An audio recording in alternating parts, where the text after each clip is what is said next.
Hi, my name is Emma, and today we're going to be talking about geoengineering and if it's ethical. And we're going to look into what Mill, Kant, and Aristotle think about this.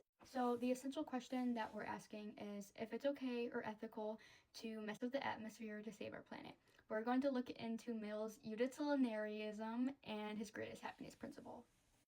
So, first, according to Mill, the only thing intrinsically good is happiness, and second, the only thing intrinsically bad is unhappiness. Mill's third step is to determine all possible actions. So in this situation, 1, we could launch and use solar geoengineering by spraying the sulfur dioxide into the sky. 2, we could use carbon capture vacuums. And 3, we could do nothing and let global warming take its course. His fourth step is to determine what options are open and available to us. So we're going to look at our two most realistic options. So option A, we could utilize the solar geoengineering to cool the planet almost immediately. And option B, we could stick to traditional carbon cuts, which may be slower and riskier for climate change. And his fifth step is to determine the value of the results. Okay, so option A, geoengineering, brings a lot of happiness by preventing heat waves. It can save coastal cities from sinking because of the rising sea levels. It can prevent habitat destruction and loss, and it can even prevent food insecurity by reducing heat stress on crops.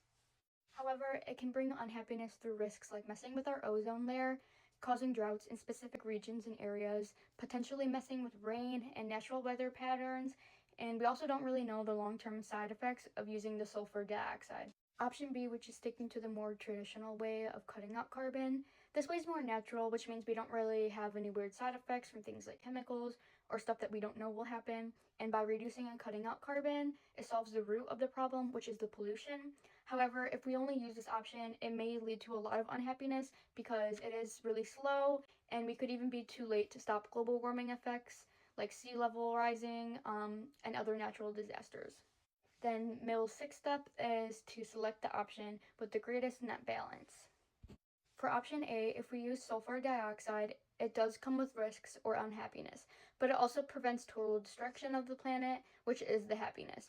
And when we subtract the risks from the life-saving benefits, we're left with a positive net balance.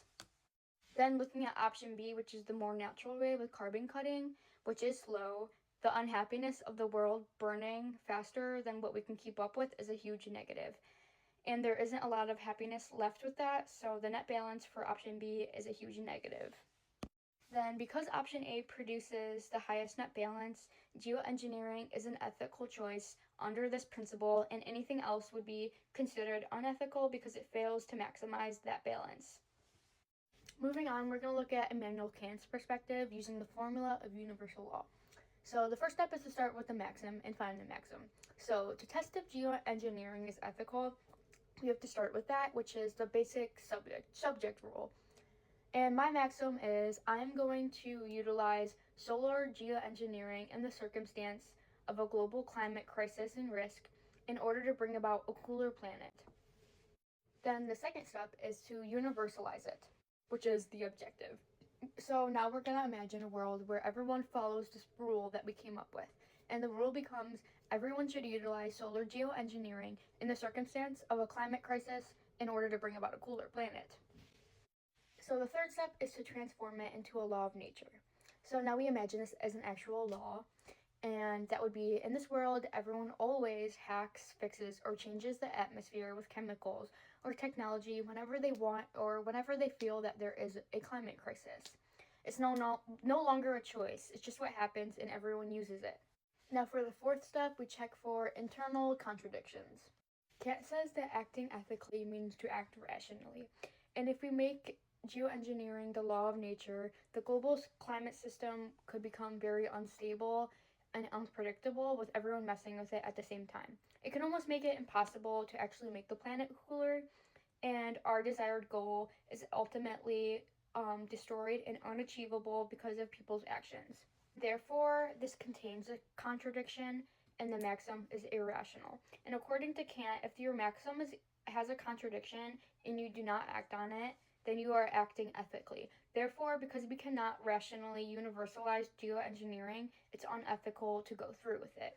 Okay, now moving on, we're going to look into Aristotle's virtue ethics. So for step 1, we're going to go over the facts pretty quickly, but geoengineering is a large-scale, intentional manipulation of the Earth's atmosphere to stop global warming. And the two main options are building machines or vacuums to take carbon out of the sky, or spraying the sulfur dioxide mist into the atmosphere, which blocks sun and cools the Earth really quickly. The second step is to specify what actions the case concerns. The domain of action is scientific intervention in nature and climate. We're looking at specifically the act of manually controlling the global climate or manipulating it. This involves a lot of ethical considerations, especially regarding how we use our power and technology to protect the planet and our lives. Then step 3 is the diagnostic, and we're basically essentially asking what's at stake for eudaimonia. Eudaimonia is essentially human flourishing, and humans cannot live and flourish if our planet is dying from heat, famine, floods, or any other natural disasters. However, flourishing also requires a stable, predictable, and natural world.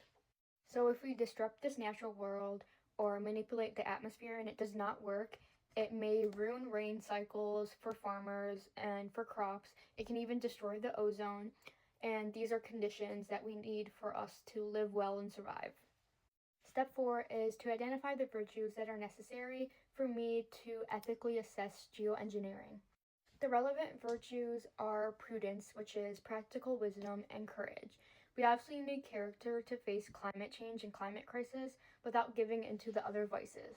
Some of the vices in the situation could be cowardice, which means we would do nothing while everything burns around us from global warming, which is not good, or rashness, which is spraying the sky without enough data or care to fully know what the effects could be. Step 5 is determining if it's intrinsically bad. Aristotle says that some things, such as murder, are always wrong, but geoengineering is not intrinsically bad. It isn't a vicious act, it's a technical response to a crisis. Therefore, it is subject to the doctrine of mean. So step 6 is finding the extremes and the proper mean.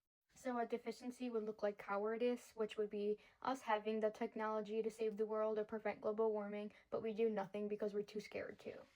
And in this case, the excess is rashness. We could be reckless and try to manipulate the sky and atmosphere before understanding the risks fully. Then there's the mean, which includes measured intervention, which would look like using the safest technology available to us, such as the carbon vacuums, and carefully testing before we even think about spraying chemicals into our atmosphere. And then step 7 is to evaluate the impact on the polis or our community. If we do nothing, the community collapses and people won't flourish. But if we use geoengineering recklessly and not carefully, we might have droughts or other natural disasters in different regions, in different countries or locations, which ultimately destroys the global community. And in general, an ethical action has to support the flourishing of the entire political community, not just a few people. Then step 9 includes the choice of phronesis. A person with this or practical wisdom would choose a cautious and phased version of geoengineering. They wouldn't be a coward and do nothing about global warming or watch the world burn, but they also wouldn't act recklessly and spray a lot of chemicals into the sky that they don't know a lot about. They essentially would choose the mean, which is starting with the safest carbon removal machines and only moving to use solar sprays if it's a last resort to save the planet or human flourishing. They would choose this because a virtuous person acts with reason and balance, not just out of panic or fear. So in conclusion, Mill says that we should go through with engineering if the balance of happiness is higher. Kant says that we have a duty not to do this because we can't make changing the weather a universal law, and Aristotle says we should only do so if we can find the virtuous middle ground. Thank you for watching my ethics assessment.